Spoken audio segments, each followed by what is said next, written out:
Good morning, my dear student. Today we are going to discuss about the exercise 1.2 और इस 1.2 में हम लोग सीखेंगे इरेशनल नंबर और उसको हम लोग सीखेंगे इरेशनल नंबर को कैसे हम लोग नंबर लाइन पे रिप्रेजेंट करते हैं। ठीक है, तो उसके पहले कि इरेशनल नंबर क्या होते हैं, हम लोगों ने रेशनल नंबर के बारे में पढ़ा है ना, कि रेशनल नंबर क्या होते हैं जिनको हम लोग P/Q के फॉर्म में लिख सकते हैं। ऐसे सभी नंबर रेशनल नंबर कहलाते हैं और जिनको हम लोग P/Q के फॉर्म में नहीं लिख सकते हैं वो सभी रेशनल नंबर क्या बोलेंगे, वो सभी नंबर क्या हो जाएंगे, इरेशनल नंबर हो जाएंगे।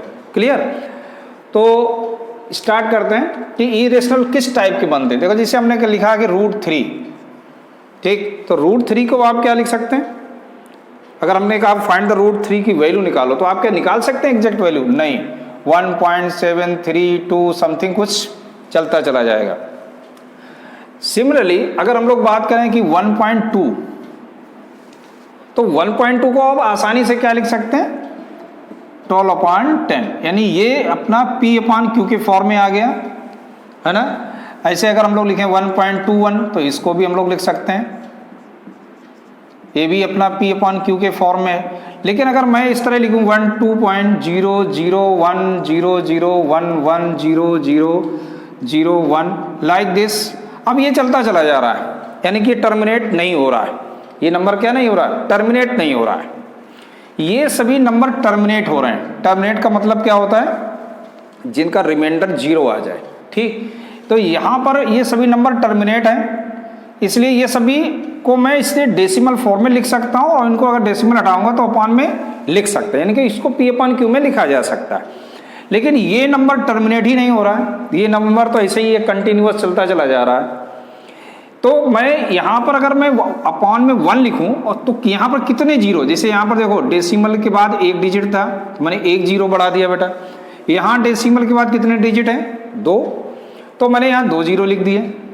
अगर एक और नंबर कोई होता, मान लीजिए यहाँ 3 लिखा होता इस तरीके से, तो मैं एक जीरो और बढ़ा देता। क्या ये सारा सिस्टम इसमें अप्लाई कर सकते हैं आप? नहीं कर सकते ना, क्यों? मुझे पता ही नहीं कि डेसिमल के बाद कितने डिजिट हैं, ये तो इनफाइनाइट जा रहा है, डॉटेड का मतलब इनफाइनाइट।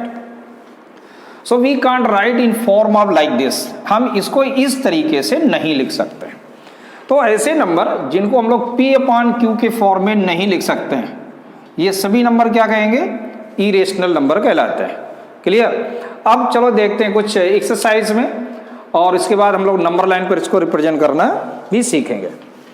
सो एक्सरसाइज 1.1 पहला क्वेश्चन, सॉरी 1.2 और पहला क्वेश्चन है कि state whether the following statement are true or false. बहुत ही अच्छे समझना है, जस्टिफाई योर आंसर्स। पहला क्वेश्चन है कि every irrational number is a real number. समझना जरा, every irrational number, first question, every irrational number is a real number।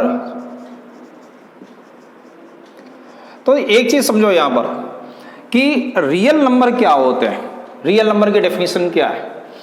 Actual में जो रियल नंबर है हमारा, वो किसका सिलेक्शन, किसका कलेक्शन है, ये दो का, इरेशनल एंड रेशनल। समझ लीजिएगा, रियल नंबर किससे मिलके बना, इरेशनल नंबर से और रेशनल नंबर से, यानी कि collection of all irrational and rational numbers we called a real number. ठीक, तो क्या कहा गया, every irrational number, every irrational number is a real number. आप बोलेंगे यस, अंडरस्टूड। रीजन समझ में आ गया ना, मैथ में रीजन बहुत इंपॉर्टेंट होता है। Every irrational number is a real number. अरे भाई क्यों नहीं, रियल नंबर क्या होते हैं, इरेशनल और रेशनल दोनों नंबरों को ही तो हम लोग रियल नंबर कहते हैं। Collection of all irrational and rational we called a real number. Understood. Come to second part. अब जरा सेकेंड पार्ट देखो। सेकेंड है every point on the number line. करें कोई भी नंबर लाइन है और इस नंबर लाइन पे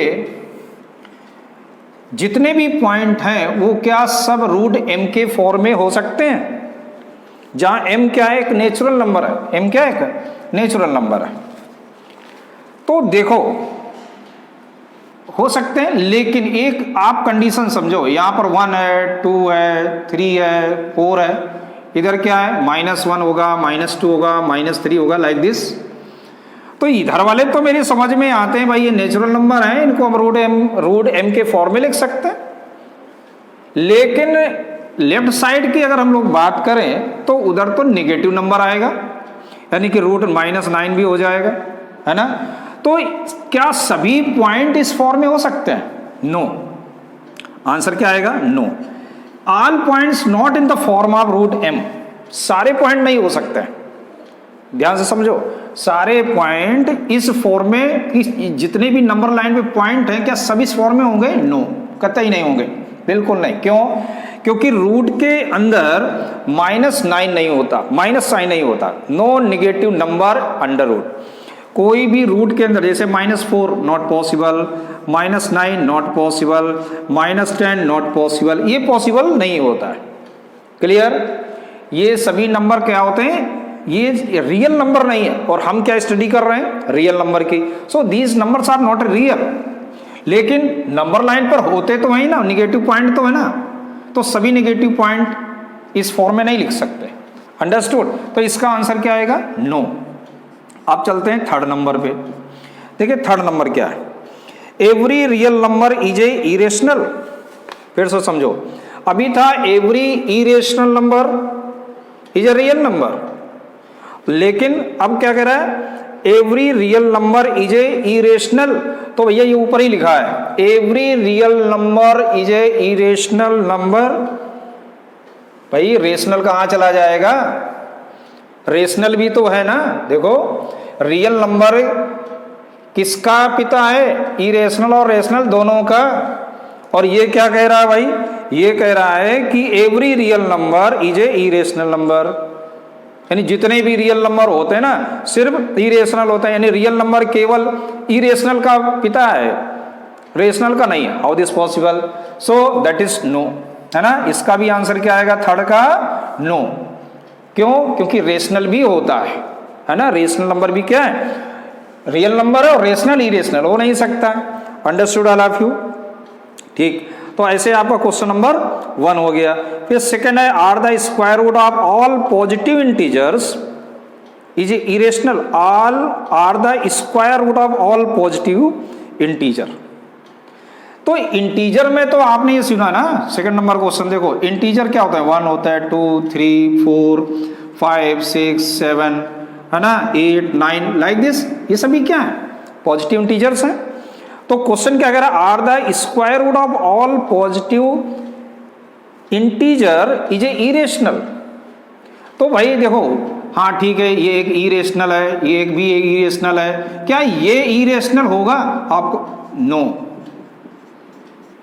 नहीं होगा। ये हो सकता है इरेशनल हो जाए रूट में, अगर हम लोग ये लिखें ये इरेशनल हो गया बेटा, ये भी इरेशनल है, रूट 7 भी इरेशनल है, रूट 8 भी इरेशनल है, लेकिन रूट 9 क्या हुआ? 3, जबकि है तो इंटीजर। क्वेश्चन ने क्या कहा आपसे कि are the square root of all positive integer irrational. क्या सभी पॉजिटिव इंटीजर इरेशनल होते हैं? तो आपका आंसर क्या आएगा? नो। रीजन क्या हो गया? ये जो मैंने लिखा। अंडरस्टूड? समझ में आ गया अच्छे से? ठीक। If not, give an example of the square root of the number that is a rational number. Understood? समझ में आ गया? तो अब चलते हैं हम लोग। देखो ये एग्जाम्पल हो गया कि रूट 4 एक इंटीजर था, लेकिन अगर हम लोग इसका स्क्वायर रूट निकालें तो एक रेशनल नंबर हमको मिलता है 2। ऐसे ही हम लोग को रूट 9 का अगर हम लोग निकालें स्क्वायर रूट तो क्या मिलता है? एक रेशनल नंबर था। रूट 60 निकालेंगे तो 4 आएगा, रूट 25 निकालेंगे तो 5 आएगा। Clear? Now come to question number 3। अब देखिए थर्ड नंबर क्वेश्चन है जो, वो बहुत इंपॉर्टेंट है। इससे रूट 5 उसको हम लोग रिप्रेजेंट करेंगे नंबर लाइन पे, रूट 2, रूट 3 सब सिमिलर है। एक क्वेश्चन को आप अगर अच्छे से समझते हैं तो बाकी सारे क्वेश्चन भी आपके बहुत अच्छे से हो जाएंगे। क्लियर? तो चलिए निकाल लीजिए आप लोग पेंसिल, कंपास, है ना, और प्रोटेक्टर, जितने भी हैं इस आपके ज्योमेट्री बॉक्स है। रेडी? ओके।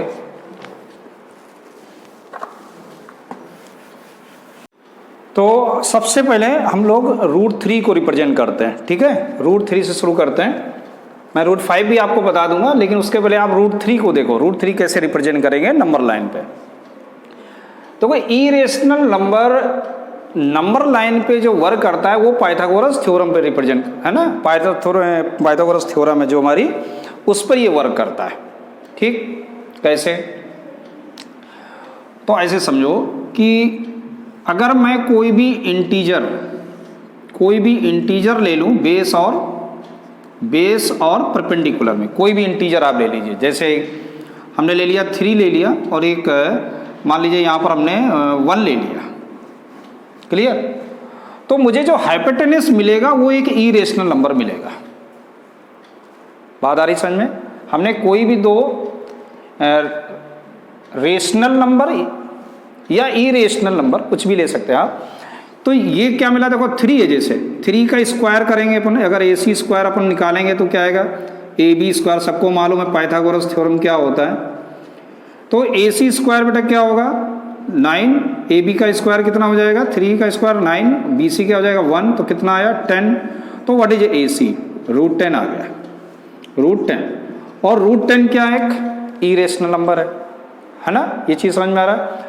ऐसे कोई भी नंबर लें, जैसे हमारे पास ये 3 है, तो यहाँ पर 3 कब आ सकता है? जैसे हमने कहा कि ये 3 आना है, तो 3 किस कंडीशन में आ सकता है? 3 की कंडीशन क्या हो सकती है? अगर यहाँ 2 ले लें हम लोग, तो 2 का स्क्वायर तो बन जाएगा क्या? 4, और यहाँ आ जाएगा 5। समझना?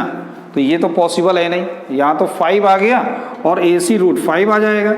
मुझे चाहिए 3, तो 3 एक ही कंडीशन में आ सकता है, अगर मैं इसको इरेशनल ले लूँ, √2 ले लूँ। ठीक, क्योंकि 3 कब बनेगा? जब यहाँ 2 होगा, और ये AB का स्क्वायर है 2। AB का स्क्वायर क्या है? 2। इसका मतलब AB क्या रहा होगा? AB स्क्वायर है बेटा 2, तो AB क्या रहा होगा? √2 रहा होगा।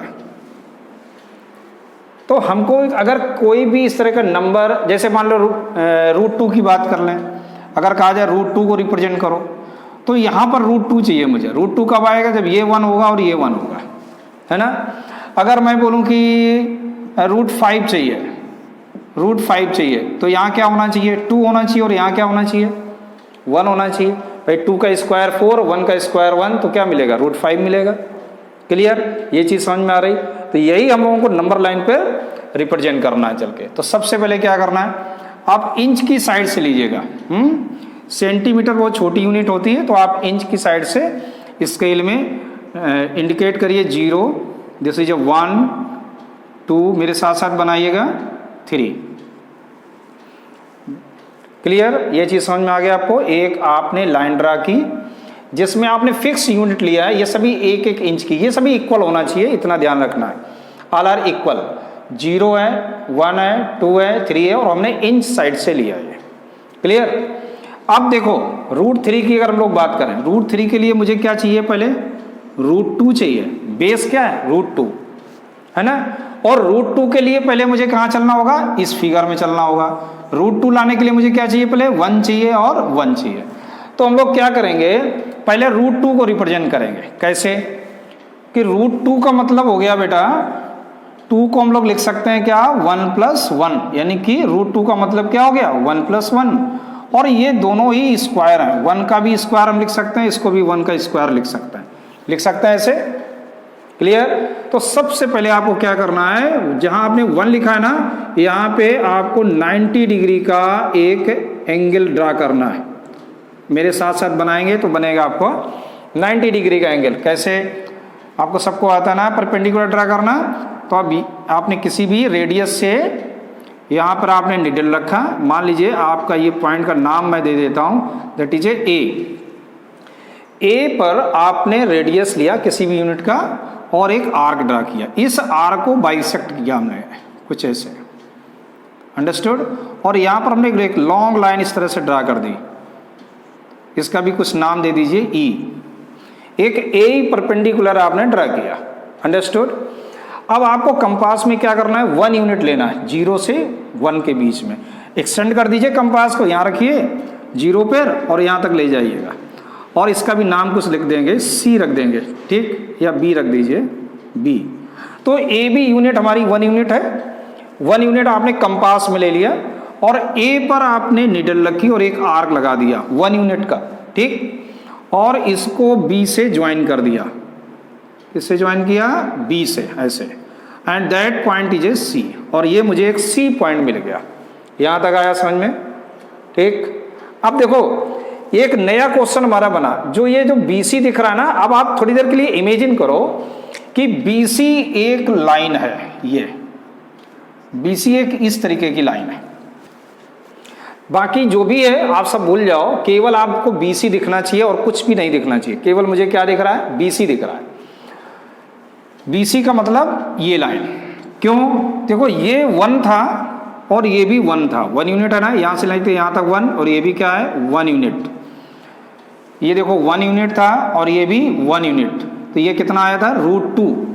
इसका मतलब ये जो BC है बेटा वो क्या हो गया, √2 हो गया।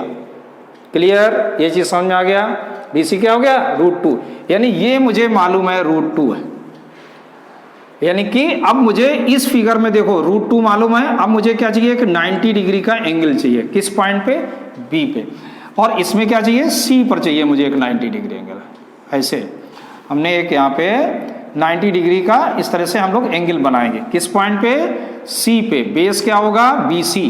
तो कैसे, बाकी कुछ भी नहीं दिख रहा है, केवल आपको BC दिख रहा है। यहाँ से एक आर्क लगाइए 60, फिर से एक 60, और इसका बाइसेक्ट करिएगा ऐसे।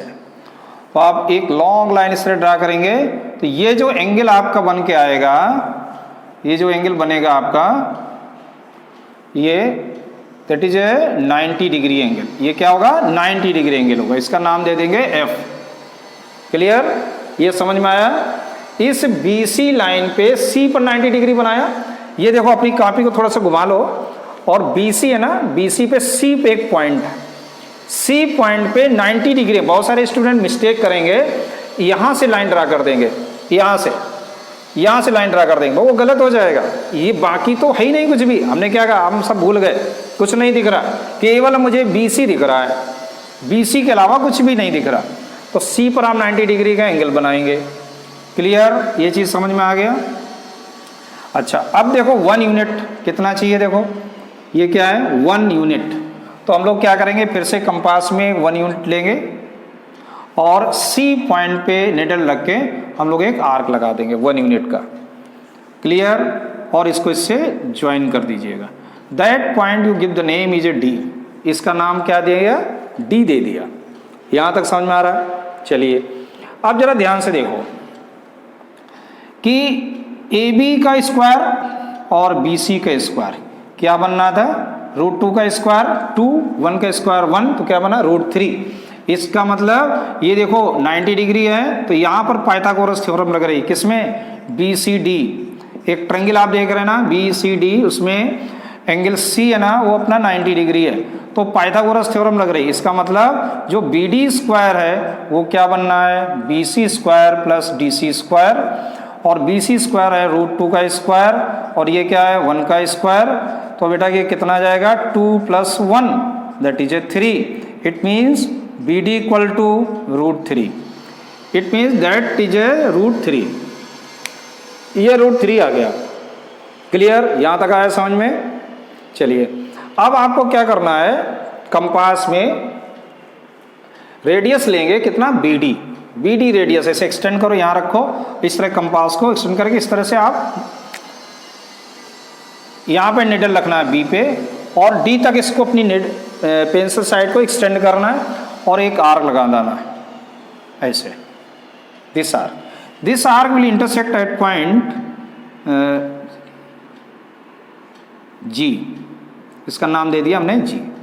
तो आप क्या देख रहे हैं, ये जो BD थी ना वही आपका क्या हो गया ये, क्योंकि ये एक सर्किल को बना रहा है। जब भी हम इस तरह से कोई भी लाइन मान लो और यहाँ पर एक इसी मेजरमेंट से आप आर्क लगाते हो, तो वो एक रेडियस को रिप्रेजेंट कर, रेडियस है ये जितनी भी ये सर्किलें बनाएगा एक सर्किल को एक्सटेंड करेगा। So you can say that is a √3। ये क्या है आपका नंबर लाइन पे √3 को रिप्रेजेंट कर रहा है, नहीं जी जो पॉइंट है ना वो क्या है √3 है। अंडरस्टूड, समझ में आ गया। और इसको चेक कर सकते हो, अब आप स्केल से इसको मेजरमेंट करो और आपको मिलेगा √3 की वैल्यू क्या होती है 1.7, नियर अबाउट अप्रॉक्स में आ जाएगी 1.7, या किसी का 1.6 भाई आ सकता है, या किसी का 1.8 भी आ सकता है, वो सब सही मान लिया जाएगा क्योंकि ये अप्रॉक्स में आता है। 1.732 समथिंग होती है √3 की वैल्यू। तो ऐसे आपका √3 भी समझ में आ गया, आपको √2 भी आपको समझ में आ गया। अब अगर हमारे क्वेश्चन की बात करें तो उसमें √5 कैसे रिप्रेजेंट करेंगे, तो √5 के लिए फिर से वही प्रोसेस, ये 0 है, 1 लाइक दिस, 2 3, ठीक। 5 के लिए हमने क्या बोला था, हमें क्या चाहिए 2 का स्क्वायर चाहिए। 2 का स्क्वायर कितना होगा 4 + 1 तो 5 हो जाएगा। ये 4 कैसे बनेगा जब 2 का स्क्वायर। अभी देखो यार √2 का स्क्वायर मैं लिख रहा था, अब मुझे 2 का स्क्वायर, 2 तो एक इंटीजर है, कोई प्रॉब्लम नहीं। अगर मुझे इंटीजर के फॉर्म में मिलते हैं, जैसे हमने बोला कि 5, तो 5 को हमने क्या लिखा 4 + 1। 4 एक परफेक्ट स्क्वायर नंबर है, 2 का स्क्वायर लिख सकते हैं, 1 क्या एक परफेक्ट स्क्वायर नंबर है, लिख सकते हैं। तो बहुत ही सिंपल तरीका, सबसे पहले 2 यूनिट, वो हमें नंबर लाइन पर डायरेक्ट मिल जाएगा 2, है ना, वो तो डायरेक्ट मुझे मिल गया 2। अब इस 2 पर आपको 90 डिग्री का एंगल बना दो, 90 डिग्री का एंगल बन गया, है ना, समझ में आ गया ना। और इस पे 1 यूनिट यही 1 से 2 या 2 से 3 जितनी मेजरमेंट है कट कर दीजिए आर्क। ध्यान रखना है जहां पर आर्क कट करे उसको 1 से ज्वाइन नहीं करना है। स्टार्टिंग हमारी कहां से हो रही है 0 से, तो हमें यहां पर लेके आना है इस जगह पर, ठीक। ये समझ में आ गया। तो ऐसे हमने एक पॉइंट नाम दे दिया ए बी और ये सी है। और same process A B radius ले लेंगे कंपास में और यहीं से ऐसे आर्क आप एक्सटेंड कर देंगे। तो यहाँ पर जो पॉइंट मिलेगा हमको एक सी पॉइंट मिलेगा, दिस रिप्रेजेंट √5, ये √5 को रिप्रेजेंट करेगा। यहाँ तक आया समझ में। तो एक्सरसाइज आपकी 1.2 कंप्लीट हो गई। 4th क्वेश्चन एक एक्टिविटी है, उसको क्लास में जब आप आएंगे तब मैं बता दूंगा। इसके बाद है real number and their decimal expansions. और चलते हैं हम लोग अगली एक्सरसाइज की तरफ, एक्सरसाइज 1.3। Okay, thank you.